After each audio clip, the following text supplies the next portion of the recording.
Bem, primeiramente eu gostaria de dar boa noite para todos. Boa noite. Dizer que para mim é uma alegria muito grande poder voltar aqui, uma instituição de muito respeito, ainda mais no mês onde vocês comemoram a importância da obra de Ivone do Amaral Pereira. Ivone nasceu dia 24 de dezembro de 1900 em Rio das Flores, e ela desencarnou ou fez a mais importante das viagens, a dita morte, que Francisco de Assis chamou de irmã, em 9 de março de 1984. Ivone sempre teve uma vida de muitas provações, mas espírito determinado que era, conseguiu vencer todas essas provações. Com pouco mais de 20 dias de nascimento, passou pela sua primeira provação, quase foi enterrada viva, nós sabemos. E ela prosseguiu. Ela teve pela primeira vez a manifestação das suas faculdades mediúnicas quando tinha 5 anos de idade, aproximadamente 6 anos de idade. E depois, com 11 anos aproximadamente, a psicografia começou a despontar. Ivone do Amaral Pereira possuía várias faculdades mediúnicas, mas ela se notabilizou principalmente pelo uso devido da psicografia. Foi imortalizada na história da mediunidade como a coautora do clássico Memória de um Suicida. Só por esse livro já teria valido a pena tudo que ela passou. Pois sabemos, infelizmente, que o suicídio aumenta no nosso país querido, embora poucas pessoas falem sobre isso. Nós sabemos que o CVV e a sua criação guarda relação com o livro Memórias de um Suicida. Enfim, Ivone combateu com combate, encerrou a carreira e guardou a fé. Esperamos que, após estudarmos sobre, principalmente a sua obra, o que a deixaria muito feliz, nós possamos nos sentir encorajados para realizar a maior vitória que existe, que é a sobre nós mesmos. Porque os nossos maiores adversários estão dentro de nós. Bem, a parte que nos cabe hoje é falar sobre uma obra psicografada por Ivone Pereira, que tem o nome de Nas Telas do Infinito. A primeira parte, que se intitula Uma História Triste, que foi uma história passada para Ivone por Bezerra de Menezes. Na verdade, Bezerra é o autor espiritual, mas Ivone presenciou o que aconteceu numa experiência fora do corpo. E essa história, a primeira vez que nós tomamos conhecimento dela, ela mexeu profundamente conosco, porque ela estabelece uma compatibilidade com a vida do Bezerra de Menezes encarnado. O que é muito difícil, muitas vezes, você encontrar uma correspondência entre o espírito encarnado e o espírito quando ele vem a desencarnar. Às vezes, o que parece é que são duas pessoas completamente diferentes. Por mais que a desencarnação favoreça a ampliação da visão, uma tomada de postura diferente por parte do espírito, é claro que o estilo deve ser o mesmo, porque é através da linguagem, segundo Allan Kardec, que vamos ter a oportunidade de nós analisarmos criticamente as mensagens que são produzidas. E nem tudo que provém dos espíritos necessariamente significa dizer que seja algo com algum conteúdo, com algum valor, ou que seja até mesmo espiritual. Nem sempre é. E é esse o critério que Ivone nos ensinou também. Na história da humanidade e também na história da mediunidade, foram poucos os médiuns que conseguiram estabelecer um critério de análise para as suas próprias comunicações. E sem medo de errar. Na história do Espiritismo, foi o médium que mais conheceu a obra de Allan Kardec. Na história do Espiritismo, foi o médium que mais conheceu a metapsíquica, inclusive recomendava sua leitura. Ivone não fez doutrina, fez literatura, graças a Deus. Bem, Fazendo esse intercâmbio, essa relação entre Ivone e Bezerra, Bezerra é um espírito muito querido para ela, enfim, assim como Charles, todos nós sabemos, Roberto de Canalejas e tantos os outros, o Tolstói também escreveu por ela, também levou ela para ter experiências fora do corpo, antes de escrever o livro Ressurreição e Vida, mas tentando estabelecer essa relação entre Bezerra e Ivone, nós gostaríamos de passar algumas informações sobre Bezerra, primeiramente. Bem, Bezerra concluiu o curso de medicina aos 25 anos, em 1956. Concluir o curso de medicina no Brasil é muito difícil, é importante registrar. Na época de Bezerra e hoje também. Hoje, muitas vezes, até pela falta de vagas, a pessoa que tem um sonho de fazer medicina fica alguns anos tentando, até devido ao crescimento das universidades particulares nos últimos anos. Então, assim, é muito difícil chegar ao curso de medicina e é muito difícil concluir o curso de medicina no nosso país. Então, Bezerra conseguiu. E ele jamais abandonou a clientela pobre. É um ponto importante para a nossa reflexão. E num dos textos mais bonitos já produzidos por médicos na história da medicina, o Bezerra, certo dia, disse o seguinte: o médico verdadeiro é isto: não tem o direito de acabar a refeição, escolher a hora, de inquirir se é longe ou perto. O que não acode por estar com visitas, por ter trabalhado muito e achar-se fatigado, ou por ser alta a noite, mau caminho ou tempo, ficar longe ou no morro, o que sobretudo pede um carro a quem não tem com que pagar a receita, ou diz a quem lhe chora a porta que procure outro, esse não é médico, é negociante de medicina, que trabalha para recolher capital e juros dos gastos de formatura. Então, esse Bezerra, na nossa pesquisa histórica, nós encontramos através de documentos, é o mesmo Bezerra que nós encontramos através da psicografia de Ivone do Amaral Pereira. Muito interessante essa correspondência. E o Bezerra, todos sabemos, no Rio de Janeiro, que é uma cidade cercada por morros, onde o processo de favelização começou muito cedo, infelizmente, e ele sabia disso. Favela é uma planta que vem da Bahia que se ramifica, e seja por causa da Guerra de Canudos, os remanescentes, seja por causa da Lei Áurea, que teve uma importância por um lado, porém não conseguiu inserir os descendentes de escravos na sociedade brasileira, nós tivemos o crescimento do processo de favelização. E Bezerra, já na promulgação da lei do ventre livre, se preocupava com os descendentes de escravos. Bezerra, Anália Franco, são espíritos à frente do tempo. Então ele sempre procurou ajudar as pessoas. E tem um exemplo que é sempre bom lembrar, de Bezerra, que foi o exemplo quando ele doou o seu anel de formatura. Porque Bezerra é um exemplo de desapego para cada um de nós. E se fazer medicina é difícil, para o estudante de medicina o anel de formatura representa uma conquista, uma luta, uma vitória. E em dada ocasião penetrou no consultório do Bezerra uma pobre mulher, com uma criança embrulhada nos braços, sentou-se e apresentou o filhinho. Seu aspecto de profundo desalento traduzia o drama horrível das vidas cujo corolário é a provação da fome. Estamos falando agora dessa história que também tem a ver com o que o livro vai abordar. Bezerra auscultou a criança, indagou os sintomas mais elucidativos da moléstia, em seguida receitou: volte para casa, minha filha, e dê ao menino estes remédios de hora em hora. Compre-os aqui mesmo, se quiser. A mulher desandou a chorar. Comprar, doutor? Comprar com o quê? Não tenho nem pão para dar ao meu filho. Não se aflija, disse Bezerra, minha filha. Vou ajudá-la. Nós estamos no mundo para sofrer com os nossos irmãos das suas mesmas dores. Porque no final de tudo é isso, A família humana é muito grande e todos nós somos irmãos.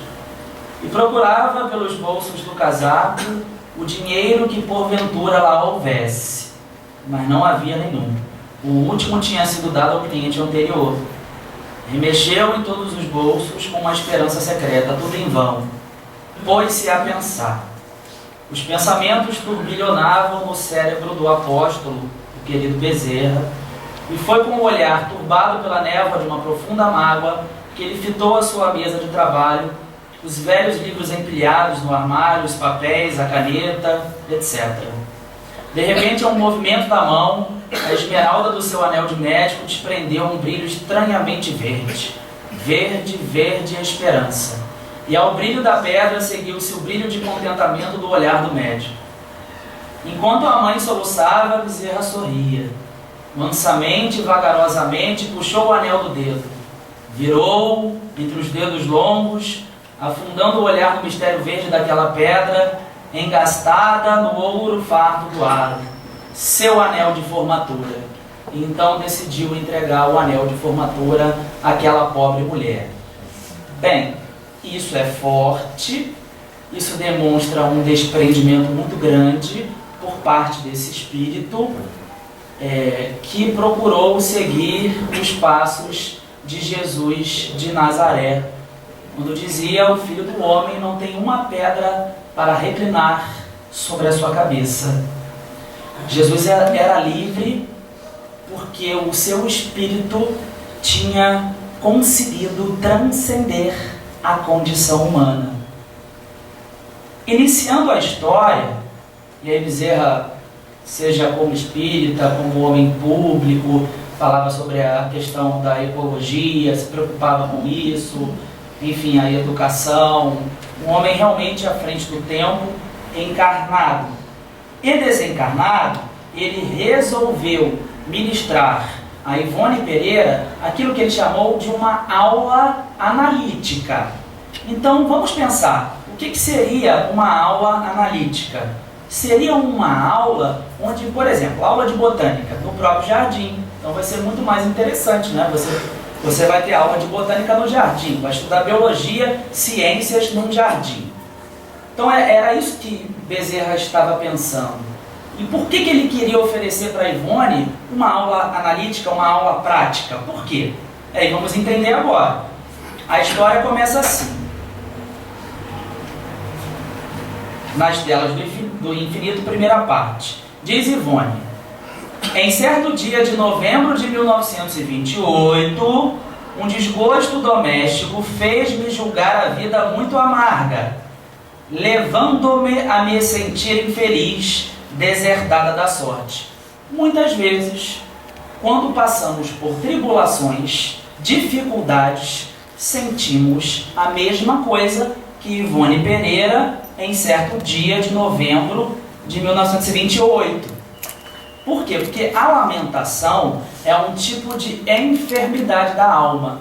Tem até aquele ensinamento que o Clarencio deu ao André Luiz, não é? Lamentação denota enfermidade de curso laborioso e tratamento difícil. E é isso mesmo. A lamentação muitas vezes faz você se identificar com um estado mental de rebeldia, de revolta, que é sempre perigoso, porque é porta de entrada para o desenvolvimento de vícios. A revolta nunca ajuda, sempre atrapalha o viajor da vida. E Ivone estava nesse estado mental de achar, como nós muitas vezes, que o nosso problema ele é o maior com relação a todos os outros problemas que existem. E aí ela se sentiu amargurada, e ela fala que depois de 3 décadas, porque nem sempre quando você tem uma experiência, você pode escrever como médium, né? Às vezes o orientador espiritual pede para esperar um pouco, tudo tem a sua hora. Ivone fala que depois, quando ela precisou voltar ao acontecimento, até ela tinha dificuldade de lembrar o que tinha acontecido. E geralmente é uma coisa também que acontece conosco, que quando você vive intensamente o problema, e já dizia um provérbio árabe, todo problema tem uma dádiva para você, para nós. Ele quer algo, né? Ele quer despertar a nossa alma para uma amplitude de visão. É essa visão que podemos ter dos nossos problemas, das nossas dificuldades.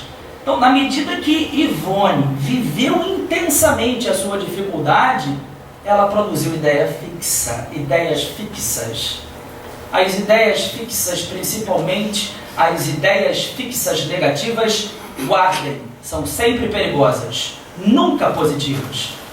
Então, quando você acorda, por exemplo, vamos tentar trabalhar a mediunidade no cotidiano. Quando você acorda com uma ideia fixa e você passa a repetir essa ideia todos os dias, é sinal que algo não está bom, que você precisa fazer uma reflexão e que você precisa fazer o recurso da prece, expiração da alma, como dizia Mohandas Gandhi. Mas, teimosos que somos, muitas vezes não identificamos a ideia fixa, vamos reproduzindo isso e não lembramos do recurso da prece. Bem, a história continua e Ivone Pereira, depois de olhar para a natureza e num estado de amargura, quando nós estamos assim, até observar a natureza se torna difícil, até ouvir um pássaro cantando se torna difícil. E Ivone vai tentando com muita dificuldade. Em um determinado momento, a natureza também contribui, é sempre muito bom o contato com a natureza, a reverência à natureza, não é? A natureza representa a sabedoria divina, a sabedoria de Deus. E Ivone lembrou de uma pessoa, e vamos combinar, lembrou da pessoa certa, lembrou de Francisco de Assis.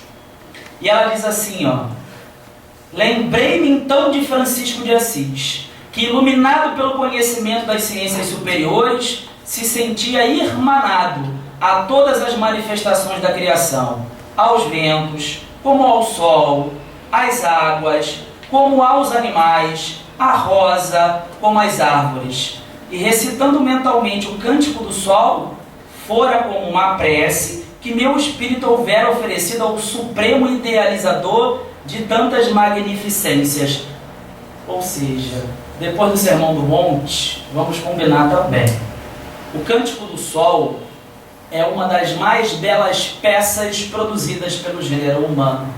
E o interessante é que Francisco de Assis escreveu muito pouco, mas tudo que escreveu foi muito profundo. Aliás, até a oração de São Francisco só pode ter vindo dele, não sabemos.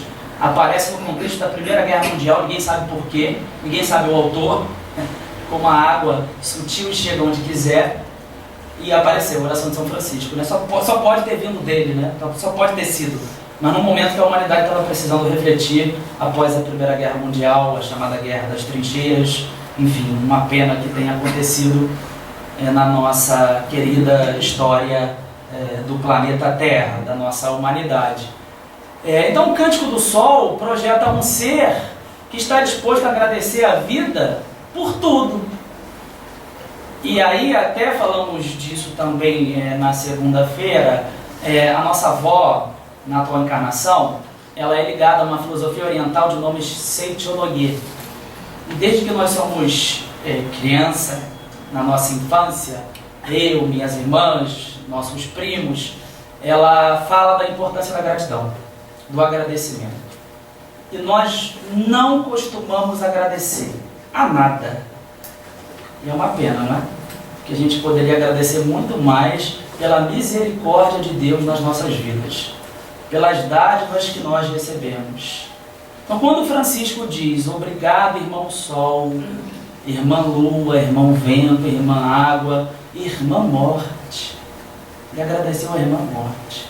É preciso ser muito evoluído, muito elevado, muito à frente do tempo para agradecer a morte, que é a grande mola propulsora da evolução, que representa o elan divino nos atraindo para momentos de felicidade cada vez mais frequentes.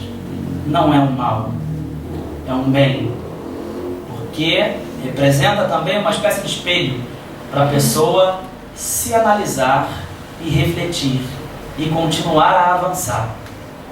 Deus é muito bom. Quando falaram para Jesus que ele era bom, ele disse, bom é o Pai. Eu sou bom, bom é o Pai.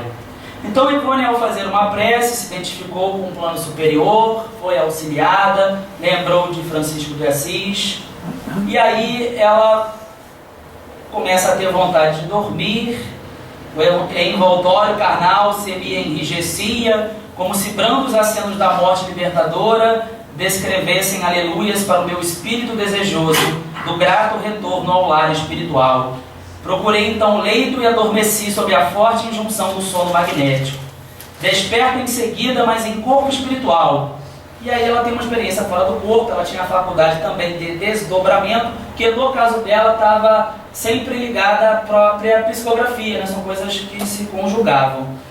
E aí ela tem a experiência fora do corpo, e ela se sente muito livre, é essa sensação mesmo, porque o corpo limita, já dizia Platão lá na Grécia Antiga, e ela passa pela enseada de Botafogo, etc. Mas ao mesmo tempo, com o passar do tempo, ela vai percebendo que ela estava sendo teleguiada por uma entidade sublime, mais elevada. Depois ela vai descobrir que era o Bezerra de Menezes. Então ela se aproxima dos morros do Rio de Janeiro, e em especial de um morro específico, que foi o Morro do Querosene. E aí o Bezerra sabia muito bem o que estava fazendo, e na medida que Ivone observa os morros e chega até o Morro do Querosene, identifica o tipo de vida que muitas pessoas estavam levando naquele lugar, ela tem o primeiro choque filosófico, onde ela é levada a sair do seu estado mental de amargura e a olhar para o lado. Porque muitas vezes nós não conseguimos observar que existem pessoas nesse momento que sofrem mais do que nós e muitas vezes não reclamam. E quando você faz esse movimento, na verdade você está se ajudando e está muito mais perto de sair desse estado mental tão perigoso da lamentação. Porque é mais ou menos assim, a ajuda está ao nosso lado. Nós que dificultamos a ajuda chegar com o nosso estado vibratório, pensando coisas que não são boas, dizendo que não vai melhorar. A mente tem muito poder, é uma espécie de imã, portanto todo cuidado é pouco. O próprio Buda dizia também, o homem é aquilo que pensa. O Kardec estuda muito bem isso no livro A Gênese, a fotografia do pensamento. Depois o André Luiz vai trabalhar com o termo ideoplastia, etc., a metapsíquica também. Então todo cuidado é pouco com o nosso pensamento. E aí o Bezerra começa a ensinar para Ivone algumas coisas importantes. E aí chega num determinado momento que ele vai dizer assim para ela: dor, Ivone, é o que estas mães padecem ao verem reduzido a frias cinzas o tosco fogão enquanto a criançada se põe a murmurar com fome. É a primeira observação do grande educador Bezerra de Menezes. Infortúnio, Ivone, você que está reclamando da vida, é o que atinge estes homens ébrios e vencidos no verdor dos anos, aos quais a resistência faltou em meio do caminho das expiações, fazendo-os delinquir, agravando assim as responsabilidades carreadas de um passado espiritual ominoso. Brutalizados ao contato dos vícios, espancam a companheira e maltratam a prole, acusando-as pelos ininterruptos insucessos da existência. A observação do Bezerra não é no sentido de julgar a pessoa que está sucumbindo diante de uma expiação. É de ajuda. Não sei se eu estou conseguindo passar o sentimento de Bezerra, mas um espírito, quando é evoluído, é o caso dele, ele não julga. Ele está preocupado em usar o princípio do amor que move o universo para suavizar a prova de alguém. Geralmente nós julgamos, não é? Mas nós não sabemos, se estivéssemos com essa dura provação que muitas dessas pessoas passam em comunidades, na periferia, se nós teríamos reservas morais suficientes para dar testemunho daquilo que prometemos. Então, com isso, não estamos dizendo que as pessoas que sucumbem fazem coisas corretas quando escolhem o caminho que é, de alguma maneira, o caminho da perdição, relativamente falando, da encarnação, o que vai gerar uma necessidade de recomeço. Ninguém está falando que está certo. O que nós estamos tentando entender é o porquê que isso acontece. É o sentimento do Bezerra. Desventuras, Ivone, lágrimas, amarguras, não são, minha amiga, os contratempos que te ferem, porquanto, se sofres, o Evangelho se apresenta à tua compreensão de aprendiz.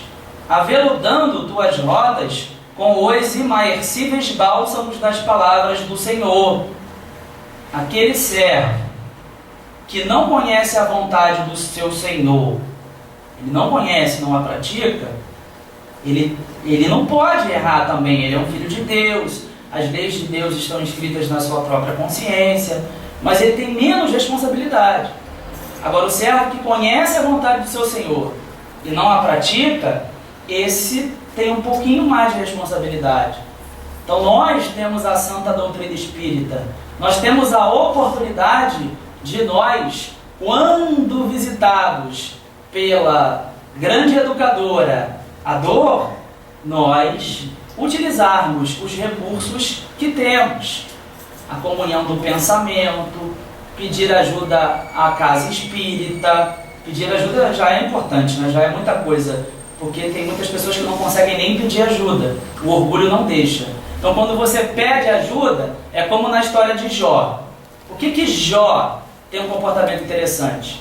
Porque quando ele passou por provações, Yahvé deu e Yahvé retirou. Bendito seja o nome de Yahvé. Ele estava sendo sincero com relação à provação. Na medida que ele passou por uma provação que ele não conseguiu suportar, qual foi a primeira atitude de Jó? Aliás, tem um livro de um psiquiatra suíço, Carl Gustav Jung, Respostas a Jó, onde ele faz uma análise psicológica muito interessante sobre o comportamento de Jó. Por que Jó incomodou os amigos? Porque Jó foi ele. Tanto quando estava agradecendo, sinceramente, quando também não conseguiu mais agradecer e pediu ajuda. É esse comportamento que agrada aos espíritos mais evoluídos que nós. E com certeza vocês já perceberam, Ivone era assim. Era lúcida. E a gente não pode perder a lucidez em hipótese nenhuma. Vamos parar um pouquinho para mostrar como que ela era lúcida. É sempre bom refletir, não é? O que Ivone achava, por exemplo, sobre a mediunidade dela? Eu não considero a minha mediunidade uma missão. E a gente sabe que na história do Espiritismo, por muito pouco, muitos acham que tem uma missão insubstituível, intransferível, etc. Então ela está dizendo o seguinte: eu não considero a minha mediunidade uma missão, porque a doutrina não precisou de mim. Isso se chama lucidez. A doutrina não precisou de mim. Do que eu escrevi, eu é que precisei daquilo que eu escrevi. Só isso já daria para ensinar muitos médiuns na atualidade. Só isso. Essa noção de Ivone Pereira, eu tive a honra de conhecer o Jorge Vizini em São Paulo, antes dele desencarnar, voltando de Buenos Aires num avião. O seu Vizini desencarnou de forma diferente, e o seu Vizini tinha muito carinho por Ivone Pereira, ele chamava ela de mãe. E ele contou para mim muitas histórias ligadas à Dona Ivone. E aquele homem era um homem sério, né? Um homem até muito crítico, o Vizini, os mais antigos conhecem, um homem muitas vezes exigente. Dona Iracema Sapucaia é muito diferente, né? Uma educadora, mas os dois se combinavam no final. E eu vi muito carinho do seu Vizini com relação a Dona Ivone, muito respeito pelo trabalho realizado. E sobre a tarefa mediúnica, sobre a mediunidade, Ivone certa feita disse o seguinte: amei-a e respeitei-a sempre, não a adulterei com ideias pessoais, porque me renovei com ela a fim de servi-la.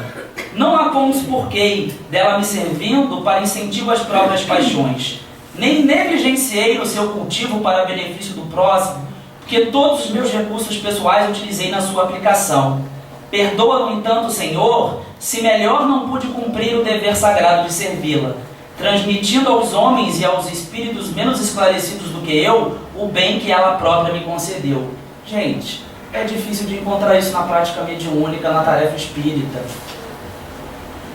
Ivone contribuiu não pela quantidade necessariamente, mas pela qualidade da sua obra. Não é? É uma observação que eu acho que todas as pessoas que estudam sobre vida e obra de Ivone vão precisar fazer. E outra coisa, alguém ao ler uma obra de Ivone, seja ela qual for, alguém ao acabar de ler, pensa assim: Ivone, idolatrando-a? Dificilmente. Porque a técnica que ela utilizou foi tão interessante que você é levado, porque era a vontade dela, de você valorizar o conteúdo da obra e não ela. Infelizmente hoje nem sempre é assim. Às vezes o nome do médium é grande, é maior do que o do próprio espírito. Então quando você lê uma obra como Memórias de um Suicida, ela se diminui para que a obra cresça. Isso é bonito, isso é de emocionar. Na verdade é o mesmo movimento que o João Batista fez com relação a Jesus. É necessário que eu me diminua para que ele, Jesus, que é maior do que eu, cresça. É o que Ivone fez.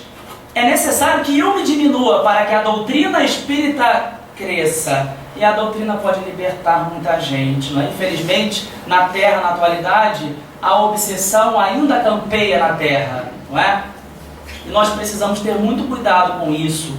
E a gente, pensando de acordo com a doutrina espírita, a gente entende que juntamente com a psiquiatria, a doutrina espírita pode ajudar muitas pessoas, porque não há uma única pessoa na face da Terra que seja imune a algum tipo de processo obsessivo.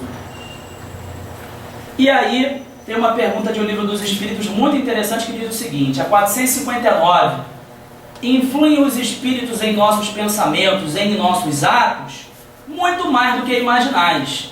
Influenciam a tal ponto que de ordinário são eles que vos dirigem. Logo, entendemos que nós somos influenciados até mesmo quando nós não temos conhecimento.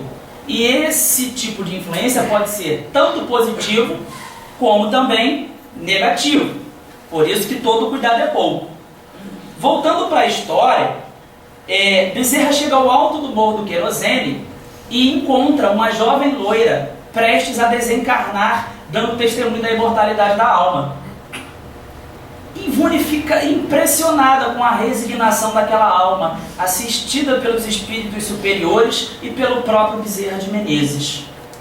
Depois, Bezerra compreende que a curiosidade manifestada por Ivone Pereira seria de grande valor pedagógico, tanto para ela, que estava naquele estado de amargura no início, como para cada um de nós. Queria Bezerra que essa história chegasse até cada um de nós. E aí Bezerra começa a contar para Ivone a história desse espírito numa encarnação anterior, porque essa jovem loira tinha duas irmãzinhas, uma de 10 anos e uma de 12 anos, e passavam pela difícil prova da pobreza, da dificuldade material. E aí, ao voltar a uma encarnação anterior, Ivone conheceu uma outra mulher que também tinha a prova da beleza, que era a Palmira. Nos últimos decênios do século XIX, na então corte do Rio de Janeiro, que o senhor Dom Pedro II honrava com as suas virtudes austeras de monarca magnânimo, vivia uma jovem mulher, notável pela arrebatadora formosura de que era dotada e amplamente conhecida nas sociedades boêmias pelos ininterruptos desvios do seu caráter, ambicioso e inconsequente. Era Palmira. Era a célebre cortesã Palmira, sedutora e irresistível, criatura que, semelhante à bela árvore da mancelilha, atraía o viandante para fasciná-lo e enlouquecê-lo, desgraçando-o depois sob o guante do seu egoísmo de pantera insaciável. Rica, ambiciosa, formosíssima, prevalecia-se desses predicados, a fim de exercer domínio execrável sobre quantos admiradores lhe requisitassem as atenções, não se lhe dando a preocupar que tais caprichos redundassem em lágrimas e desesperações para outros corações e outros lares. Ou seja, Palmira brincou com o sentimento dos outros. E isso é grave. A pessoa que está investida na prova da beleza, que é uma prova muito difícil também, nós sabemos que a verdadeira beleza que existe é interior, não é? Porque quando o tempo vai passando, nós vamos aprendendo que tudo se modifica. Os nossos pensamentos se modificam, o nosso corpo se modifica. Mas é muito difícil, quem tem essa prova, dependendo da idade mais ainda, a pessoa conseguir valorizar aquilo que realmente importa, que são os valores espirituais, que representam o verdadeiro tesouro, que nem a traça, nem a ferrugem vão conseguir destruir. Nesse sentido, não faltou bons exemplos a Palmira. Palmira ela tinha uma mãe e um pai honestos, educados, trabalhadores.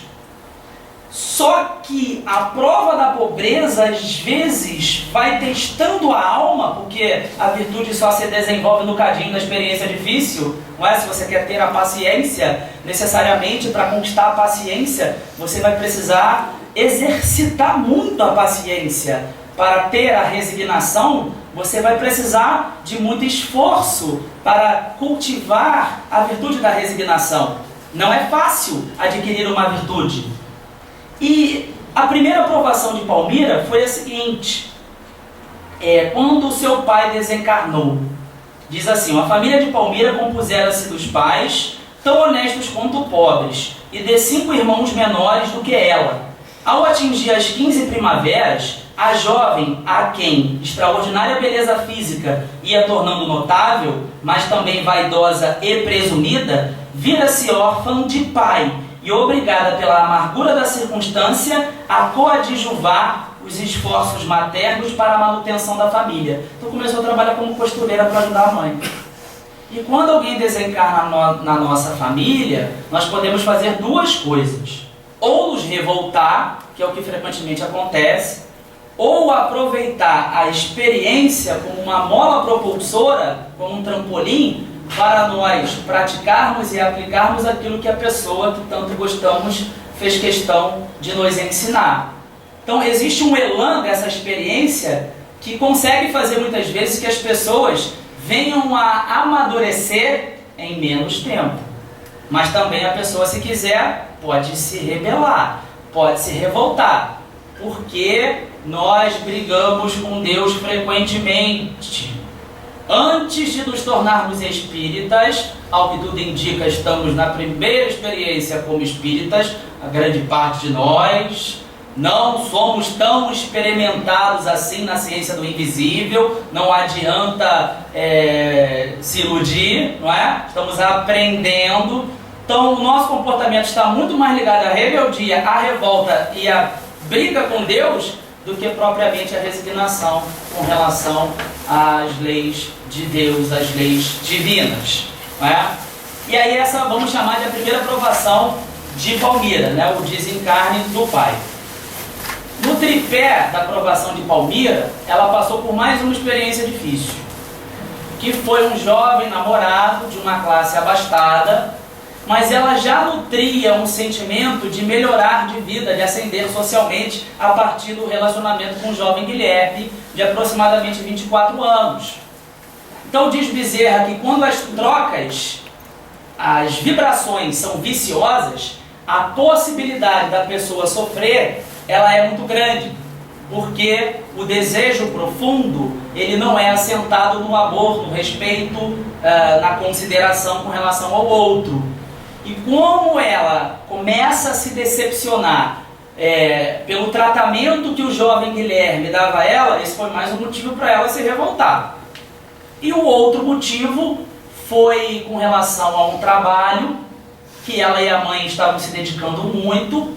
E aí o que aconteceu com esse trabalho? A comida estava acabando e ela necessitou pedir o adiantamento. Ela foi lá pedir o adiantamento porque estava preocupada com os seus irmãozinhos que precisavam comer. E aí a senhora, que poderia ter tratado ela de forma diferente, mas não tratou, escorraçou ela de sua casa. E ela ficou muito revoltada, porque como que pode ela tão bonita, tão jovem, tão bela, trabalhar como costureira e ainda ser humilhada? Bem, após receber uma carta do jovem Guilherme, a mãe tentou de tudo, orou, pediu ajuda a Deus, conversou com ela, pediu para ela ter calma.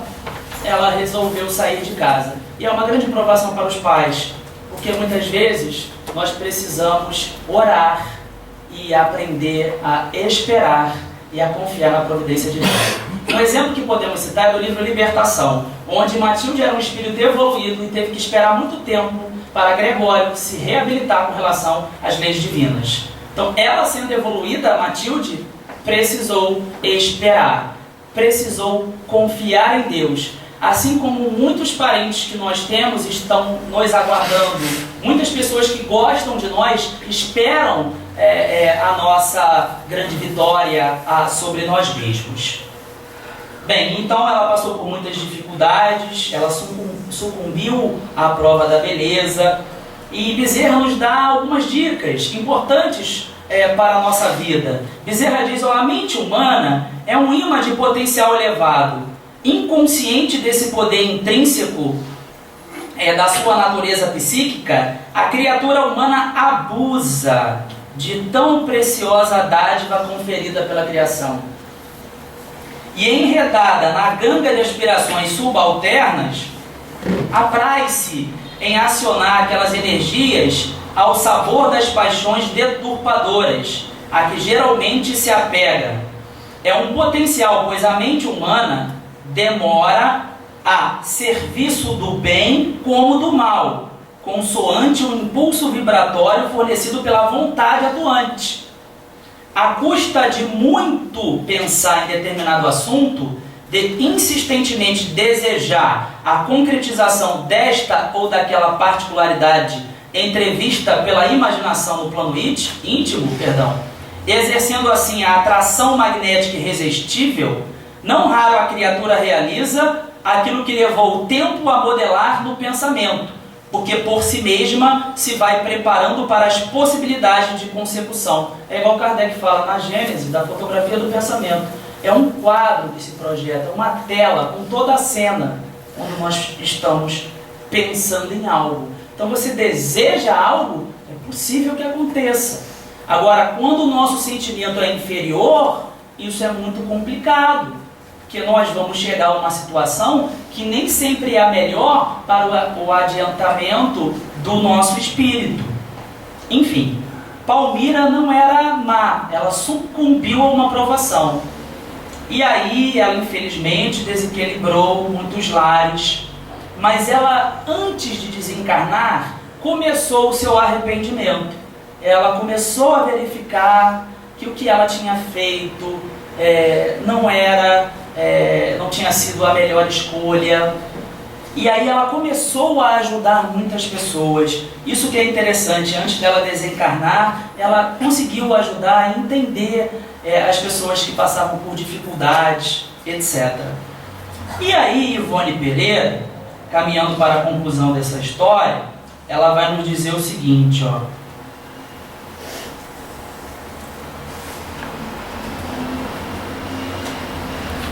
Bezerra pede assim, né? E que te lembres, minha amiga, algum dia de testemunhar aos teus irmãos o que acabas de assistir, que terás praticado o sagrado dever daquele que dispõe de forças intermediárias entre a terra e o invisível. Então Bezerra queria que essa história chegasse a cada um de nós. Aí diz Ivone para concluir: voltei lentamente, reapossando-me do corpo e passando pelos curiosos fenômenos que o despertar ocasiona. Pouco a pouco, a armadura carnal se arrefecia, desentorpecendo-se. A consciência, como a memória, brilhavam normalmente, readquirindo o habitual domínio sobre o cérebro do aparelho somático. Não obstante, a impossibilidade em que me encontrava de mover sequer as pálpebras. De súbito, estranho fluido magnético, talvez a verdadeira essência da vida, penetrando simultaneamente o cérebro e o coração, fez-me retomar o fio da existência momentaneamente interrompida. Ai de mim, novamente aprisionada no sarcófago da carne. O corpo, né? Quando a gente volta às vezes, nesse que é um dos estados de emancipação da alma, o sono, muitas vezes quando estamos em lugares aprendendo, estudando, nós voltamos, nós sentimos a diferença que é estar com mais liberdade e voltar para o corpo físico. Adejavam ainda pelo aposento singelo os cariciosos fluidos da entidade amiga que me honrara com a sua generosa proteção. Deixei o leito como se mau grado meu ressurgisse de um túmulo que me houvesse entreaberto as portas do infinito. Esvoaçando pelas frontes das árvores, continuavam os pássaros seus melodiosos desafios. Interroguei o pequenino despertador posto à cabeceira. Eu me refugiara no pequeno aposento às 2h da tarde. E surpreendida constatava que eram 2h e 17 minutos. Então observe que interessante. Tudo isso de 2 horas até 2 horas e 17 minutos apenas. E como que nós ainda não aprendemos a valorizar cada minuto da nossa existência. Essa oportunidade maravilhosa que Deus nos concedeu para nós nos tornarmos seres humanos mais equilibrados, mais amadurecidos. Quantas pessoas gostariam de ter a oportunidade que hoje nós temos? Quantas consciências em desalinho no plano espiritual inferior gostariam de uma nova oportunidade para que, de alguma maneira, refizessem o caminho anteriormente seguido? Os empolgantes fenômenos que arrebataram meu espírito, o impressionante drama de 2 existências que marcaram etapas decisivas no destino espiritual de uma criatura, se desenrolaram à frente de minhas sensibilidades no curto espaço de alguns minutos. Oh, que majestosa é a ciência do invisível! E que formosa a doutrina dos espíritos! Bem, concluindo, Palmira, na verdade, somos nós, viajores da vida, educandos, ainda aprendendo, com inúmeras dificuldades, com um orgulho muito grande, que é a grande pedra de tropeço de todos nós, mas nós podemos nos ajudar mais. Nós podemos fazer aquele movimento que a minha avó também sempre nos ensinou, de lavar a vasilha do arroz e de verificar onde que eu posso fazer esse movimento que Ivone Pereira sempre fez. O que eu posso fazer para a doutrina espírita crescer? O que eu posso fazer para a minha instituição espírita ajudar pessoas? Se for preciso, é necessário que eu me diminua para que a instituição espírita cresça, porque, com todo respeito, o espiritismo é muito maior do que nós. Ele pode ajudar a muitas pessoas que estão sofrendo nesse momento nos 2 lados da vida. Ivone trabalhou muito também com a questão da obsessão. E na nossa visão de pesquisa, um tipo de obsessão que está atrapalhando muito os trabalhos espíritas é a fascinação. A fascinação tem consequências mais graves. O médium fascinado não se considera enganado. Se a pessoa não acha que precisa de ajuda, o que fazer? O médium não enxerga. A ilusão pode chegar ao ponto de levá-lo a considerar sublime a linguagem mais ridícula. A pessoa fascinada pode praticar ações ridículas, comprometedoras e perigosas. Então todo cuidado é pouco. Ninguém está imune. Que Jesus possa nos abençoar, que possamos sair daqui hoje mais encorajados, mais dispostos a nos tornar seres humanos melhores. Muita paz a todos. Obrigado mais uma vez pelo convite. Para mim é sempre uma honra estar aqui numa casa com o nome Ivone Pereira e poder falar um pouquinho dessa que para mim é um exemplo e que eu jamais esquecerei na história do meu espírito. Com muita paz.